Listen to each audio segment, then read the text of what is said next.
जी बिस्मिल्लाहिर्रहमानिर्रहीम। Dear students, कैसे हैं आप लोग जी। आज हम थर्ड लेक्चर सेकेंड ईयर का डिफ़ाइन करने जा रहे हैं। सबसे पहले हमने दो पार्ट्स के अंदर कूलम्स लॉ को डिफ़ाइन किया है, उसको एक्सप्लेन किया है, उसकी इक्वेशन हमने ड्राइव की है, जिसके अंदर हमने ये चीज़ पढ़ा था कि सबसे पहले तो हम ये कहते हैं कि चार्ज होता क्या है, और उसके बाद हमने ये चीज़ देखी कि चार्ज की प्रॉपर्टीज़ क्या है। हमने कहा कि दो किस्म के चार्जेस होते हैं, पॉजिटिव चार्ज होता है, नेगेटिव चार्ज होता है। और फिर हमने ये पढ़ा कि जो पॉजिटिव चार्ज है ये एक दूसरे को रिपेल करेगा और पॉजिटिव नेगेटिव चार्ज एक दूसरे को अट्रैक्ट करेगा। मतलब क्या होगा कि same charges will repel each other while opposite charges will attract each other. ये एक हम प्रॉपर्टी उसकी चार्जेस की डिस्कस करते हैं, जिसके अकॉर्डिंगली हमने कूलम्स लॉ के अंदर ये पढ़ा कि लेट्स सपोज हमारे पास कोई दो चार्जेस हैं, उन दोनों चार्जेस को जब हम एक दूसरे के करीब रखेंगे तो क्या होता है कि अगर तो वो सेम चार्जेस हैं तो हम ये कहते हैं कि उनके दरमियान फोर्स ऑफ रिपल्शन होगी, क्योंकि हम जानते हैं कि सेम चार्जेस के दरमियान फोर्स ऑफ रिपल्शन एग्जिस्ट किया करती है। और उसके बाद सेकंड पॉइंट हमारा ये था कि अगर वो चार्जेस अपोजिट हुए, अपोजिट का मतलब क्या होगा, एक हमारे पास Q प्लस है और एक Q हमारे पास नेगेटिव है, तो जब इन दोनों चार्जेस को एक दूसरे के करीब लेकर आते हैं तो इस तरह से हम कहते हैं कि अपोजिट चार्जेस होने की वजह से उनके दरमियान फोर्स ऑफ रिपल्शन एग्जिस्ट करेगी। तो लिहाजा फोर्स ऑफ अट्रैक्शन या फोर्स ऑफ रिपल्शन के लिए हमने कूलम्स लॉ पढ़ा था। हम उस कूलम लॉ की इक्वेशन यहाँ दोबारा फिर एक दफा डिफाइन कर लेते हैं। और उसके बाद हमने पढ़ा था जी gravitational law, Newton's gravitational law of motion. Part 1 में हमने ये चीज़ मैट्रिक में हमने डिस्कस की है, उसके बाद पार्ट 1 में भी इसका थोड़ा सा हमने रेफरेंस पढ़ा था।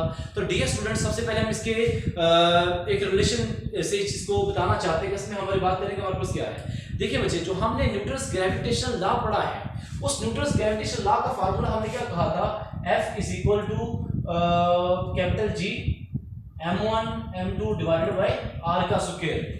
इन केस ऑफ अर्थ हमने m1 की जगह पर कैपिटल M और m2 की जगह पर स्मॉल m पुट कर दिया था जी। उसके बाद हमने जो कूलम्स का लास्ट लेक्चर में डिस्कस किया, उसकी इक्वेशन क्या थी, F = K Q1 Q2 divided by r का स्क्वायर।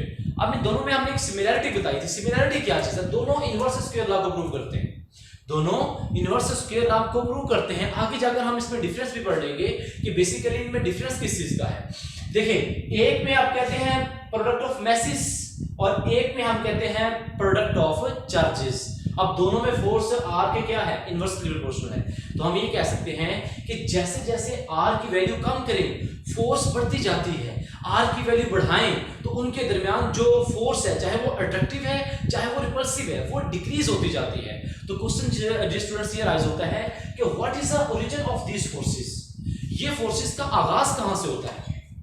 हम कहते हैं कि जमीन से ग्रेविटेशनल फोर्स हमें मिल रही है, जमीन हर चीज को अपनी तरफ खींच रही है, तो वो जो फोर्स है ग्रेविटेशनल फोर्स, उसका आगाज कहां पर होगा। हमने ये भी तो बात पढ़ी हुई है कि हम जब जमीन की सरफेस है उससे बहुत ज्यादा फासले के ऊपर चले जाएं तो वहां पर G की वैल्यू 0 हो जाया करती है, यानी ग्रेविटी फ्री सिस्टम में चले जाओ आप लोग, स्पेस के अंदर चले जाते हो, और अगर सेंटर ऑफ अर्थ के ऊपर चले जाओ फिर भी G की वैल्यू 0 हो जाती है। तो G बेसिकली फिर कहां से रहा है, इसका ओरिजिन क्या है। तो ग्रेविटेशनल फोर्स का ओरिजिन हमें इस चीज का आज तक भी मालूम नहीं हो सका। उसके बाद सेकंड क्वेश्चन ये राइज होता है, how these forces are transmitted from one mass to another या from one charge to another. एक चार्ज से दूसरे चार्ज तक ये फोर्स कैसे इंटरेक्ट करती है, एग्जिस्ट कैसे करती है, ट्रांसमिट कैसे होती है। हमने कहा न्यूटन्स फोर्स जो है ये म्यूचुअल फोर्स है। इसका मतलब क्या होगा, मतलब हमने ये कहा कि अगर Q1 Q2 के ऊपर फोर्स लगा रहा है तो Q2 Q1 के ऊपर भी लगा रहा है। तो हम ये कह सकते हैं किस तरह से ट्रांसमिट हो जाती है, ये प्रोसेस कैसे होता है। इस चीज को समझने के लिए हम आज अपनी जो कॉन्सेप्ट है ना वो इलेक्ट्रिक फील्ड के मतलब पढ़ेंगे। सबसे पहले ये जो कॉन्सेप्ट था अबाउट इलेक्ट्रिक फील्ड वो हमें दिया था जी माइकल फैराडे ने, जो साइंटिस्ट का नेम है माइकल फैराडे। माइकल फैराडे ने हमें सबसे पहले इस चीज के मतलब मुकम्मल तौर पर एक नॉलेज पेश किया कि बेसिकली चार्जेस के दरमियान जो फोर्स ऑफ अट्रैक्शन है या फोर्स ऑफ रिपल्शन है उसकी वजह क्या है। वजह मालूम करने के लिए हम सबसे पहले डिस्कस करेंगे dear students, what is mean by electric field. What is mean by electric field, तो जब हम सबसे पहले इसको डिफाइन करेंगे ना, डेफिनेशन के अंदर चीज लिखते हैं, the space or region. Region का मतलब क्या होता है, हिस्सा या area. The space or region around the charge, एक चार्ज है उसके इर्द गिर्द एरिया या उसके इर्द गिर्द स्पेस या रीजन जहां पर क्या होता है, in which it exerts a force on other charges, उस स्पेस के अंदर अंदर तक जहां तक वो दूसरे चार्जेस के ऊपर फोर्स डालता है ना, उसे हम नाम देंगे इलेक्ट्रिक फील्ड का। अब डियर स्टूडेंट थोड़ा जरा ख्याल कीजिएगा, पार्ट वन के अंदर हमने जो है ना वो ग्रेविटेशनल फील्ड के बारे में पढ़ा था, हमने एस्केप वेलोसिटी के बारे में पढ़ा था। याद करें हमने वहां पर एक बात की थी कि अगर हम किसी ऑब्जेक्ट को इतनी वेलोसिटी के साथ फेंकें कि वो जमीन की ग्रेविटी से ही बाहर चली जाए तो उस तरह की वेलोसिटी एस्केप वेलोसिटी कहलाती है। इसका मतलब ये होगा कि ग्रेविटी की एक खास लिमिट है, ठीक है। लेट्स सपोज ये हम फर्ज कर लेते हैं हमारे पास अर्थ है, तो हम कहते हैं इसकी ग्रेविटी की फोर्स सिर्फ यहां तक एग्जिस्ट कर सकती है।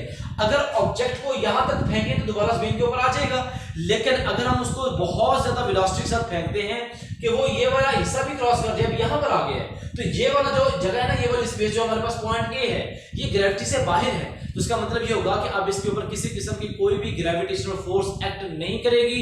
क्यों? क्योंकि हम ग्रेविटेशनल फील्ड से बाहर चले गए। यही बात हम इलेक्ट्रिक फील्ड के अंदर भी डिस्कस करेंगे।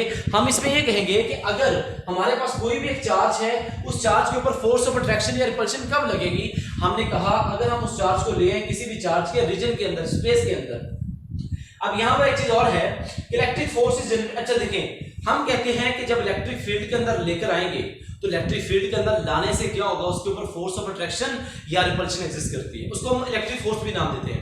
अब इलेक्ट्रिक फोर्स कैसे जनरेट हो सकती है, इसके दो स्टेप्स हैं यहां पर हमारे पास। There are two steps. Number one, a charge produces an electric field as, एक जो चार्ज है ना हमारे पास, पॉजिटिव है उसका अपना फील्ड होगा, नेगेटिव है उसके लिए अपना फील्ड होगा।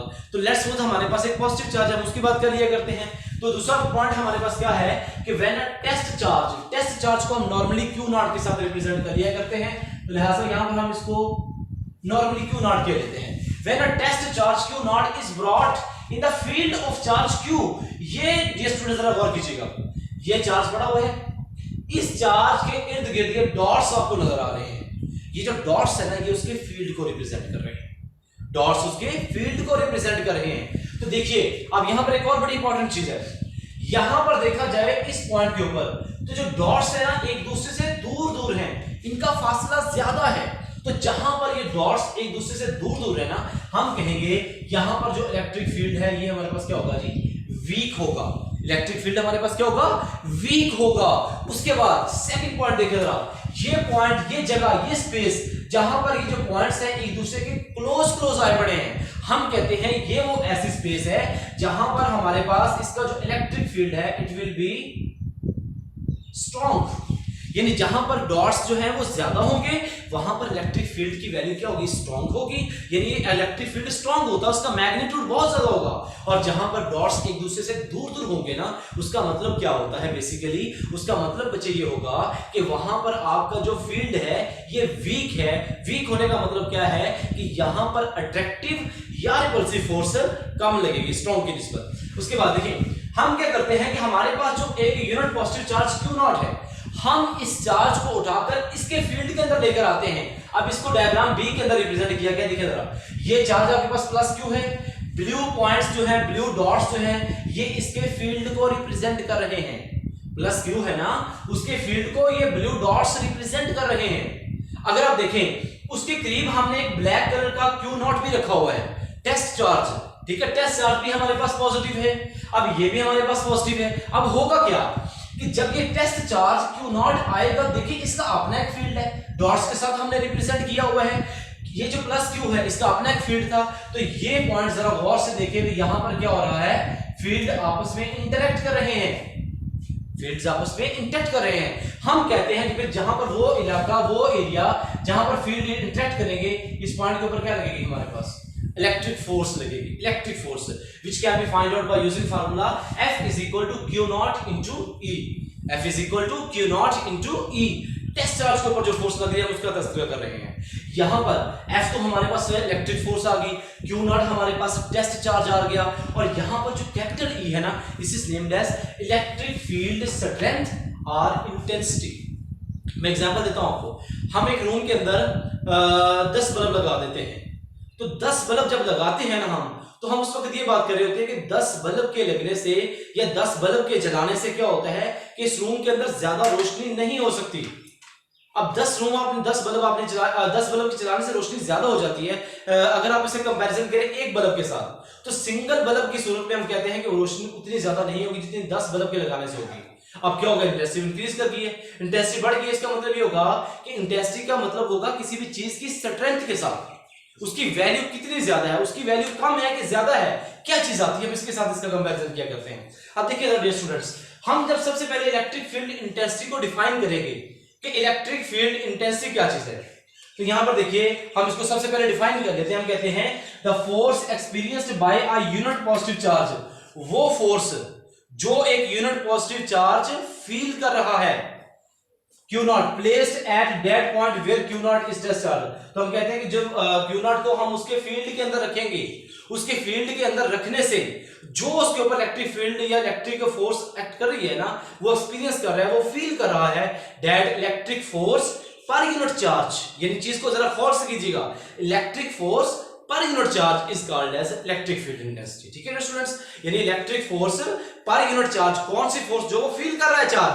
Q naught test charge. तो हम इसमें ये कहेंगे then we can say that electric field intensity will be equal to force per unit charge हमारे पास आ जाएगी। तो इसका फार्मूला हमारे पास क्या बनेगा, E is equal to F over Q not. E is equal to F over Q not. E यहां पर क्या है, इलेक्ट्रिक फील्ड इंटेंसिटी है।